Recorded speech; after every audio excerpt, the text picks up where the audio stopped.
दोस्तों, अगर आप बिगिनर हैं और आपको ट्रेडिंग नहीं आती है तो इस वीडियो में हम आपको कुछ तरीके सिखाएंगे जिनमें कि आप अगर उन तरीकों को सीख लेते हैं ध्यान से तो आप ज़रूर ऑप्शन ट्रेडिंग में अच्छा पैसा कमा सकेंगे और यह तरीके बहुत आसान है।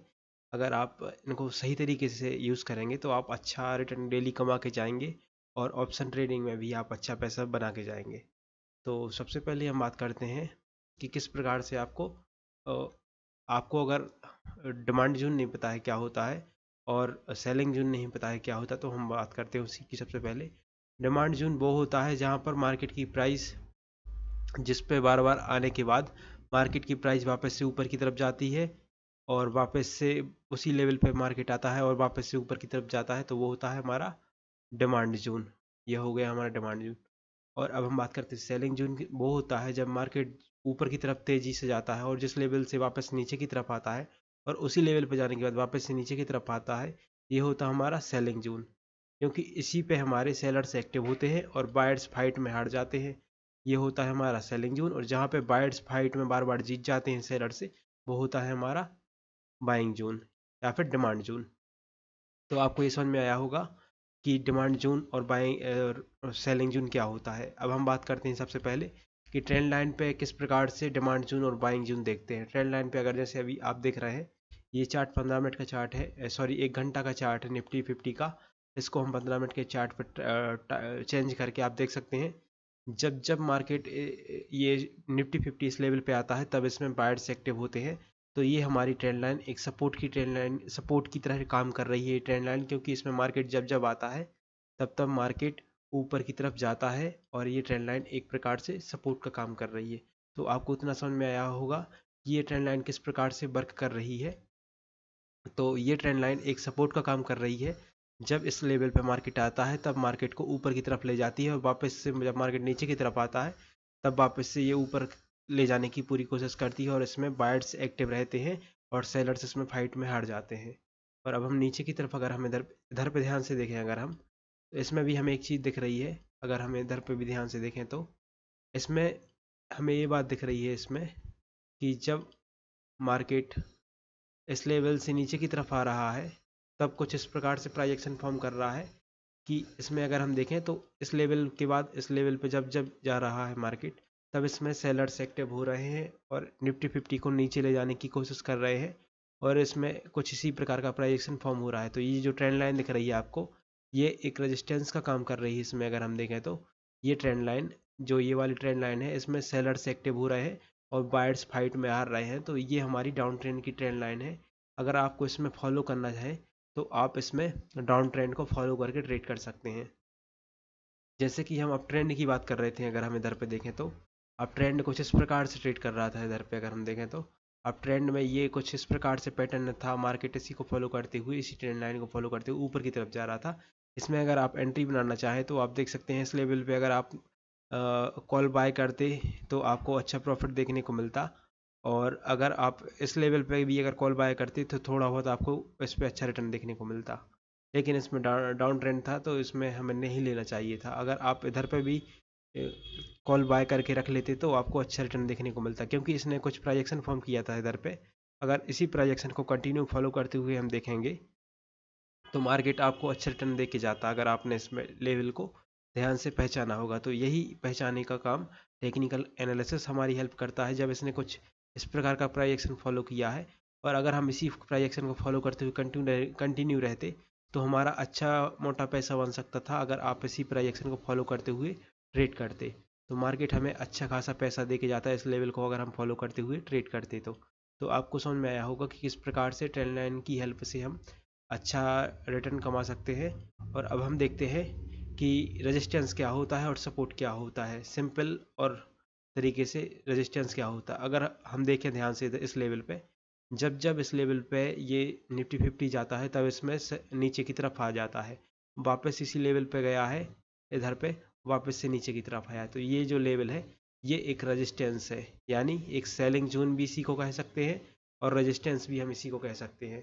क्योंकि इसी लेवल पे जाने के बाद ये स्टॉक, सॉरी निफ्टी 50 वापस इस लेवल से नीचे की तरफ आ रहा है। तो ये हमारा एक सेलिंग जोन है। सेलिंग जोन या कहो या फिर सप्लाई जोन का हो या फिर रेजिस्टेंस का हो। यही हमारा एक प्रकार से रेजिस्टेंस भी है, सेलिंग जोन भी है, और इसी लेवल से मार्केट ऊपर नहीं जा रहा तो ये हमारा रेजिस्टेंस है। और अगर हम सपोर्ट की बात करें तो आप इधर पे देख सकते होंगे कि अगर हम ध्यान से देखेंगे इधर पे नीचे की तरफ हम चार्ट देखते हैं तो इसमें हम सपोर्ट फाइंड करते हैं कि सपोर्ट किस प्रकार से हम फाइंड करते हैं, इसको देखते हैं आप। अगर आप ध्यान से देख रहे होंगे इस चार्ट में तो आपको दिख रहा होगा इधर पे इस लेवल पे अगर हम बात करें तो इस लेवल पे जब एक बार मार्केट ऊपर की तरफ गया है, अगर आप ध्यान से देख रहे होंगे तो आपको समझ में आ रहा होगा इसमें कि जब मार्केट इस लेवल से ऊपर की तरफ गया था वापस इसी लेवल पे आया है और इसी लेवल से वापस से ऊपर की तरफ गया है, तो ये हमारा एक डिमांड जोन है। और इसी लेवल पे वापस से इस लेवल पे आया है और वापस से दूसरे दिन मार्केट गैप अप ओपन हुआ है, तो ये हमारा एक स्ट्रॉन्ग बाइंग जोन था और जिसको मार्केट बार बार रिटेस्ट करके इसमें ऊपर की तरफ ले जाने की कोशिश करता था, और इसी को हम सपोर्ट कह सकते हैं और इसी को हम बाइंग जोन भी कह सकते हैं। तो आपको इतना समझ में आया होगा कि बाइंग जोन, डिमांड जोन और और सपोर्ट जोन क्या होता है, तो आपको इतना जरूर समझ में आया होगा। अब हम बात कर लेते हैं का किस प्रकार से तरीके को आपको फॉलो करके ट्रेड करना चाहिए।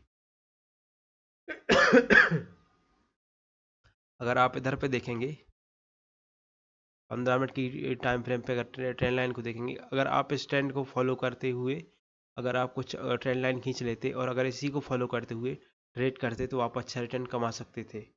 जैसे कि अगर हम बात करें तो मार्केट जब ऊपर की तरफ जा रहा था तो इसने जो 15 मिनट की टाइम फ्रेम पे कैंडल, सॉरी 5 मिनट की टाइम फ्रेम पे देख लेते हैं हम इसको।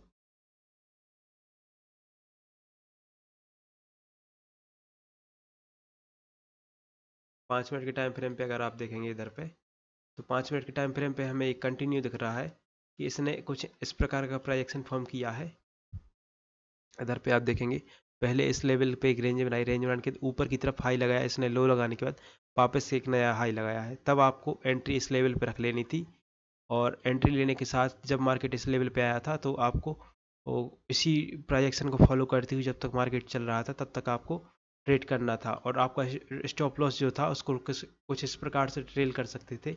जैसे कि जब मार्केट ऊपर की तरफ जा रहा था इसी ट्रेंड को फॉलो करते हुए ऊपर की तरफ जा रहा था, इस लेवल पे ब्रेकआउट किया था इसने और हाई लगाने के साथ साथ जब इसने इस स्विंग को ब्रेक किया था तब आपको एंट्री लेनी थी इसमें, और एंट्री लेने के साथ साथ आपका स्टॉप लॉस इस लेवल पे रख सकते थे क्योंकि यह स्टॉप लॉस आपका बिल्कुल परफेक्ट स्टॉप लॉस होता।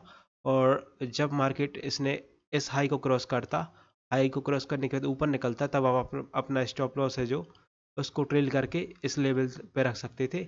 और जब इस हाई को क्रॉस करने के बाद ऊपर की तरफ हाई स्विंग लगाता और स्विंग लगाने के बाद लो स्विंग लगाने के बाद इस हाई को स्विंग ब्रेक करता, तब आप अपने स्टॉप लॉस को इस लेवल पे रख सकते थे और इसी प्राइजेक्शन को फॉलो करते हुए आप पूरे जो इसका ट्रेंड चल रहा था उसको कंटिन्यू पूरा फॉलो करके अच्छा पैसा कमा सकते थे और इस ट्रेंड को पूरा फॉलो करके अच्छा प्रॉफिट बना सकते थे। तो कुछ इस प्रकार से आप अपने स्टॉप लॉस को बिल्कुल परफेक्ट तरीके से ट्रेल कर सकते हैं और आपको ज़रूर समझ में आया हो किस प्रकार से आपको प्राइजेक्शन को फॉलो करना चाहिए। प्राइजेक्शन बहुत बड़ा इंपॉर्टेंट रोल लगता है ट्रेडिंग में।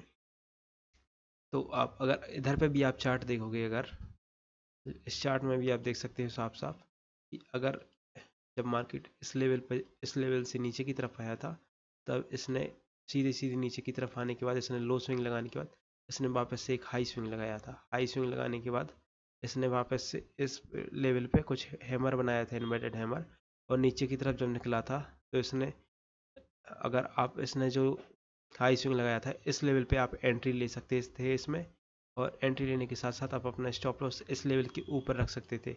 और एंट्री लेने के साथ साथ जब ये नया लो लगा था और इसने वापस से इसी लेवल पे आने के बाद नीचे की तरफ निकला, तब आप अपना स्टॉप लॉस को ट्रेल करते हुए डाउन ट्रेंड को फॉलो कर सकते थे और अच्छा पैसा कमा सकते थे। तो कुछ ये तरीके थे आपको ट्रेड करने के लिए।